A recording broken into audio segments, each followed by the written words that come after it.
Selamat datang di channel Pejuang Pendidikan ID. Kita kali ini akan membahas P3K tentang perawat terampil ya. Formasi ini dibutuhkan cukup banyak dan memang pendaftarnya juga banyak sekali. Mari kita bahas lebih mendalam materi soal apa saja yang nantinya akan diujikan. Materi kali ini kita akan fokus tentang kompetensi teknis. Untuk kompetensi yang lain seperti kompetensi manajerial, sosiokultural akan kita bahas di video yang berbeda. Langsung saja kita bahas soal yang pertama. Ini soal tentang pemberian oksigen pada pasien sesak napas. Seorang pasien dengan penyakit paru obstruktif kronis atau PPOK mengalami sesak napas akut. Perawat memutuskan untuk memberikan oksigen menggunakan nasal kanula. Berapa liter oksigen yang ideal diberikan untuk pasien?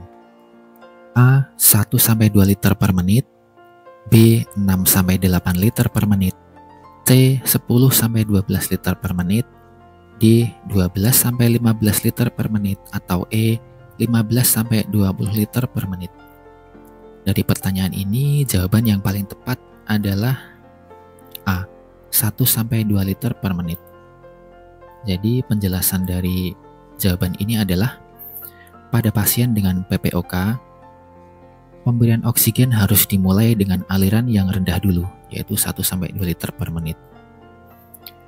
Menggunakan nasal kanula untuk mencegah retensi karbon dioksida. Jadi aliran oksigen yang lebih tinggi seperti pada opsi B, opsi C, dan opsi E dapat menyebabkan depresi pernapasan pada pasien PPOK. Yang ini tidak ya, ini terlalu tinggi soalnya. Jadi dimulai dari yang kecil dulu. Kita lanjut soal nomor 2, ini tentang penanganan demam pada anak. Seorang anak berusia 4 tahun datang ke puskesmas dengan keluhan demam sejak 2 hari yang lalu. Anak terlihat lemas dan suhu tubuhnya mencapai 38,9 derajat Celcius. Ini cukup tinggi ya.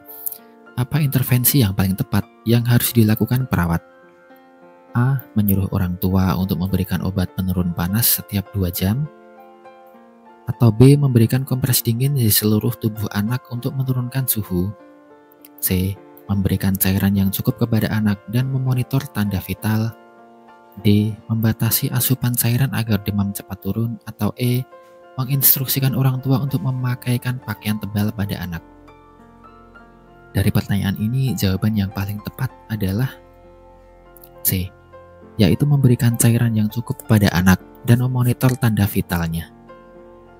Penjelasannya adalah memberikan cairan yang cukup dan memonitor tanda vital adalah langkah yang tepat dalam menangani anak demam untuk mencegah dehidrasi dan memantau perkembangan kondisinya. Yang opsi A itu menyuruh orang tua memberikan obat penurun panas setiap 2 jam, atau B memberi kompresi dingin, itu tidak disarankan karena pemberian obat dan kompresi harus dilakukan sesuai anjuran medis. Dan pembatasan cairan yang D justru berbahaya karena anak yang panas itu justru membutuhkan asupan cairan yang banyak ya. Oke, kita lanjut soal nomor 3. Penanganan pasien dengan henti jantung. Seorang pasien ditemukan tidak sadarkan diri di ruang tunggu rumah sakit. Setelah pemeriksaan cepat, pasien dinyatakan tidak bernapas dan tidak ada denyut nadi. Apa tindakan pertama yang harus dilakukan perawat? Yang A. Memberikan napas buatan. B. Melakukan kompresi dada segera. C. Memeriksa jalan napas pasien. D. Memanggil bantuan medis untuk mempersiapkan AED. Atau E. Menunggu dokter datang sebelum melakukan tindakan. Dari pertanyaan ini, jawaban yang paling tepat adalah B. Melakukan kompresi dada segera. Penjelasannya adalah pada pasien yang mengalami henti jantung, tindakan pertama dalam protokol BLS atau Basic Life Support adalah melakukan kompresi dada untuk mempertahankan sirkulasi darah. Opsi A dan C ini bukan langkah pertama setelah tindakan. Ini bukan langkah pertama setelah tindakan ada denyut nadi. Ini opsi A dan C bukan langkah pertama setelah tidak ada denyut nadi dan menunggu dokter. Yang opsi E akan memperlambat penanganan darurat, memanggil bantuan. Yang opsi D itu juga penting, tetapi kompresi harus segera dilakukan. Kita lanjutkan soal nomor 4, penanganan cedera jatuh pada pasien. Seorang pasien di rumah sakit mengalami jatuh saat akan pergi ke kamar mandi. Pasien tampak bingung dan terdapat memar di kepala. Apa langkah pertama yang harus dilakukan perawat? A. Membantu pasien bangun dan kembali ke tempat tidur. B. Memeriksa tanda-tanda vital dan menilai cedera lebih lanjut. C. Memberikan kompresi es pada area yang memar. D. Segera memanggil dokter tanpa melakukan pemeriksaan. Atau E. Melaporkan kejadian kepada tim manajemen risiko di rumah sakit. Dari pertanyaan tersebut, jawaban yang paling tepat adalah B, yaitu memeriksa tanda vital dan menilai cedera lebih lanjut. Dari penjelasannya adalah memeriksa tanda vital dan menilai cedera adalah langkah pertama yang harus dilakukan untuk menentukan kondisi pasien setelah jatuh. Jadi membantu pasien berdiri yang opsi A ini dapat membahayakan jika terdapat cedera serius ya. Lalu melaporkan insiden yang opsi E itu sebetulnya memang penting, namun itu harus dilakukan setelah penanganan yang awal. Kita lanjutkan soal nomor 5. Ini soal tentang penanganan luka operasi pada pasien dengan riwayat diabetes. Seorang pasien dengan riwayat diabetes mellitus menjalani operasi bedah minor dan sedang dalam proses pemulihan. Apa intervensi utama untuk memastikan penyembuhan luka yang optimal? A. Mengganti balutan luka setiap hari tanpa penilaian. B. Memonitor kadar gula darah pasien secara ketat.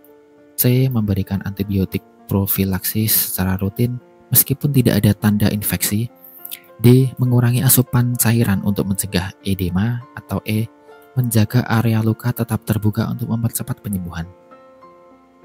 Dari pertanyaan tersebut, jawaban yang paling pas adalah B, yaitu memonitor kadar gula darah pasien secara ketat. Penjelasannya adalah pengendalian kadar gula darah sangat penting dalam proses penyembuhan luka pada pasien diabetes. Kalau opsi A, mengganti balutan luka setiap hari tanpa penilaian ini tidak dilakukan tanpa penilaian kondisi luka dan pemberian antibiotik atau profilaksis. Yang opsi C ini hanya dilakukan berdasarkan indikasi medis tertentu. Kalau untuk mengurangi asupan cairan yang D dapat menyebabkan dehidrasi dan memperburuk penyembuhan. Oke, 5 soal sudah kita bahas. Terakhir, kami dari tim Pejuang Pendidikan ID telah membuatkan e-book berisi latihan soal untuk perawat terampil. Untuk harga dan cara pesannya Anda dapat cek di kolom deskripsi ya. Ini e-book terdiri dari 185 soal. Kami membaginya menjadi beberapa kategori, yaitu kompetensi teknis, ada 100 soal, kompetensi manajerial 40 soal, kompetensi sosiokultural ada 25 soal, dan soal wawancara ada 20 soal. Semoga e-book ini dapat membantu persiapan teman-teman dalam menghadapi proses seleksi P3K nantinya. Soal yang kami buat insya Allah relate dengan materi ujian yang nantinya akan teman-teman hadapi pada saat tes dengan sistem CAT nanti. Terima kasih, semoga kami bisa membantu Anda semaksimal mungkin, dan sampai jumpa di video berikutnya.